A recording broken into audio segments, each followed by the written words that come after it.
মুসলমান জানুমসজিদে আজকে মাহে রমজান মুবারকের প্রথম জুমায় উপস্থিত সমাবেত সম্মানিত মুসলিম কেরাম, তলাবায়ে আযম, পর্দার থেকে শ্রবণরত আমার মুসকুরাত মুআজ্জিন মুহিব্বিন মা ও বোনেরাম, আসসালামু আলাইকুম ওয়া রাহমাতুল্লাহি ওয়া বারাকাতুহু। আল্লাহ দরবার অসংখ্য শুকরিয়া যে রব্বুল আলামিন আস্তে আস্তে আমাদেরকে মাহে রমাদান পর্যন্ত নিয়ে আসছেন এবং পবিত্র রোজা রেখে সুস্থ শরীরে আমাদেরকে আজকের জুমা পর্যন্ত নিয়ে আসছেন।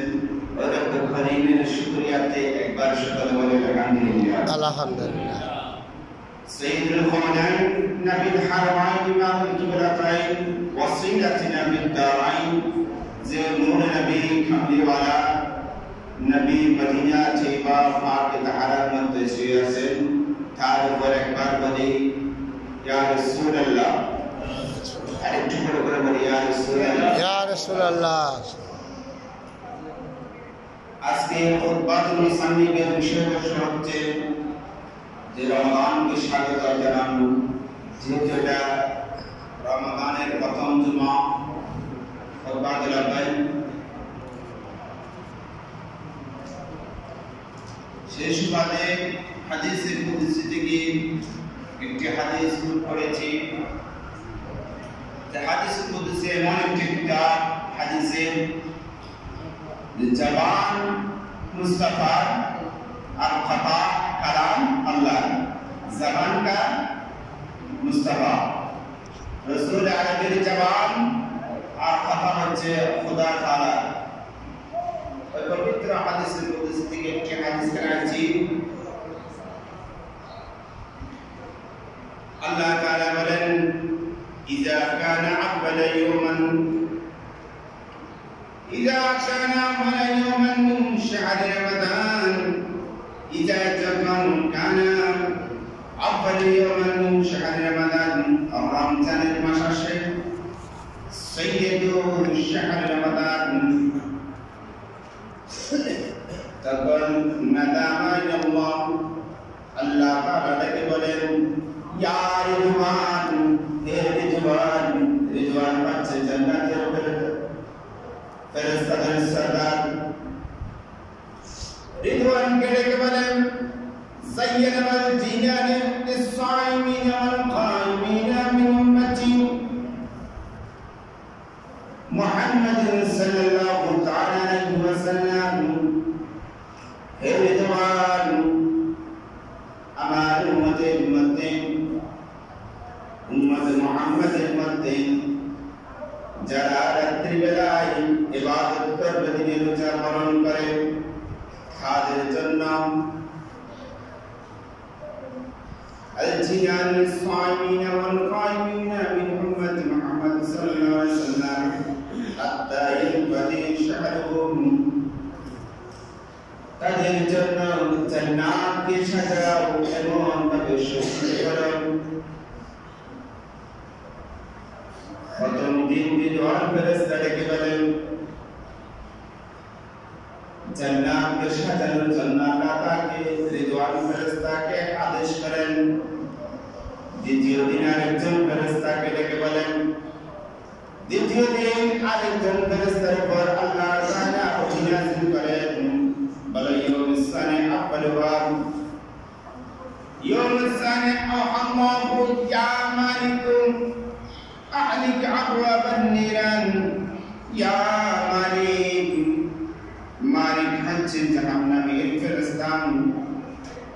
أهلك أبواب النيران عن الصائمين والقائمين, যারা রাত্রিবেলা ইবাদত করেন, দিনের রোজা পালন করেন, তাদের জন্য জাহান্নামের দরজাসমূহ বন্ধ করে দেন।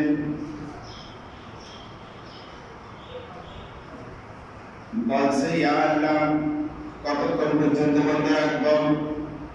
হাত্তা ইয়ানকাদি শাহরুহু, পুরা মাসের জন্য বন্ধ করে দাও, জাহান্নামের দরজা পুরো মাসের জন্য বন্ধ করে দেন এবং জান্নাতের দরজা পুরো মাসের জন্য খুলে দিন। তারপর তৃতীয় দিন একজন ফেরেশতাকে ডেকে বলেন, ফেরেশতার নাম হচ্ছে জিবরাইল, তিনি ফেরেশতাদের সরদার। যেমন সরদার কাজেও তেমন। কি বলা হাদিসে, ইয়াউম সালিস ইয়া জিবরাইল ইয়া জিবরাইল বিত ইলা আরদি ফাকুল ইয়া জিবরাইল, তুমি জমিনে নামে যাও। যে সমস্ত ফেরেশতাদেরকে দুটি কাজ দেওয়া হয়েছে তাদেরকে আসমানে দেওয়া হয়েছে, আপনার কাজ জমিনে। ইয়া বারিদালা, আমি জমিনের মধ্যে কি কাজ করব, আমার কাজ কি? ফাদ্দালু মারাদিশ শায়াতিন, শয়তানকে তুকায়া তুকায়া খুঁজে খুঁজে বাইর করো, তাকে সিগাল বন্দি করে রাখো। ওতাতিল জিন্নে হাত্তা লা ইফসিদুন, আর যেই খারাপ জিন আছে তাকে বন্ধ করে রাখো। শয়তান আর যে দুষ্ট জিন আমার বান্দাদের মধ্যে যারা রোজা পালন করবেন, রাত্রিবেলা ইবাদত করবে, তাদেরকে ডিস্টার্ব করবেন। এই জন্য এই দুই শ্রেণীর জাতিকে তুমি বন্ধ করে রাখো। আসমানের মধ্যে ফেরেশতা জিবরাইলকে কাজ দেয় নাই, তার কাজ দিচ্ছে জমিনে। কাজ দুটি কি বলেন না? শয়তানকে বন্ধ করে রাখা, দুষ্ট জিন যেটা আছে তাকেও সিগল বন্দি করা, এটা হচ্ছে তৃতীয় দিনের কাজ। আলা ইবাদিস সুমাহুম, যেন আমাদের বান্দা ভালোভাবে রোজা পালন করতে পারে এবং এর ইবাদত বন্দি করতে পারে, সেই জন্য শয়তান এবং জিনকে সিগল বন্দি করে রাখা। আর একজন ফেরেশতাকে আল্লাহ রাব্বুল আলামিন দায়িত্ব দেন। সে ফেরেশতা কিরকম জানেননি? এই ফেরেশতার মাধ্যমে আল্লাহ তাআলা বলে দিচ্ছেন ফেরেশতাদের আকৃতি আকার কিরকম হবে। বলছে ওই ফেরেশতা তাহাবুশ শাজরা, আরশের নিচে তার মাথা, জমিনের সাত জমিনের নিচে তার পা, আরশের উপরে মাথা, জমিনের নিচে পা, এবং এক হাঁটু হচ্ছে তুলুশ শামস, সূর্য যেখান থেকে উদিত হয়, আর এক হাঁটু হচ্ছে গুরুব শামস, সূর্য যেদিকে অস্ত যায়। মাথা কোথায়? আরশের নিচে, পা কোথায়? জমিনের নিচে। আর এক হাঁটু হচ্ছে সূর্য উদয় যেখানে হয় সেখানে, আর এক হাঁটু হচ্ছে সূর্য যেখানে অস্ত যায় সেখানে। এত বড় একটা ফেরেশতাকে আল্লাহ তাআলা দায়িত্ব দিয়ে পাঠাচ্ছেন। সেই ফেরেশতা আহ্বান করেন রোজাদারকে, কে আছো ক্ষমাপ্রার্থী, আল্লাহ তাআলার নিকট ক্ষমা চাও, আল্লাহ ক্ষমা করে দেবেন। কে আছো দোয়া প্রার্থী, আল্লাহ তাআলার নিকট দোয়া করো, আল্লাহ তাআলা দোয়া কবুল করবেন। কে আসো অভাবগ্রস্ত, আল্লাহ তাআলা অভাব দূরীভূত করবেন। এভাবে করে সে ডাকতে থাকে প্রতিদিন। শুধু তাই নয়, এটা এক হাদিসের বর্ণনা। এটা হাদিসটা এমন আমরা যেটা পুরো বর্ণনা করা সম্ভব নয়, কিছুটা পয়েন্ট আমি নিয়েছি।